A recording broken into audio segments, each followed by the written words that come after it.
Hi అండి.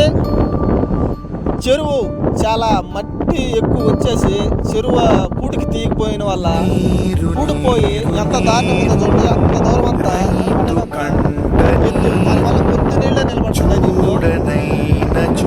Permission ఇచ్చేటప్పుడు రాష్ట్ర ప్రభుత్వం కానీ ఎవరైనా కానీ ఒక చెరువు దగ్గరలో ఉన్నప్పుడు ఆ చెరువులో మట్టి ప్రతి రోడ్డుకి ఉపయోగించుకునేటట్టు ఒక జియో తీసుకొస్తే దానివల్ల చెరువులో మట్టి పూడికి తీయటం జరగద్ది. రోడ్డుకి ఆ చెరువు ఆ మట్టి ఉపయోగపడినట్టు అవ్వదు. ఎందుకని చెప్తున్నానంటే అది సపరేట్గా దానికి నిధులు ఎత్తించి చెరువులో మట్టి తీయాలంటే ఎంత డబ్బులు ఖర్చు అవుతుంది రాష్ట్ర ప్రభుత్వానికి ఒకసారి ప్రభుత్వం ఆలోచించాలి. దయచేసి పంచాయతీల లెవెల్లో కానీ మున్సిపాలిటీ లెవెల్లో కానీ ఏ లెవెల్లో కూడా ఒక రోడ్డు వెయ్యాలంటే మట్టి అవసరమైతే చెరువులో మట్టి ఎత్తేటట్టుగా తీసుకురావాలని ఆశిస్తున్నానండి.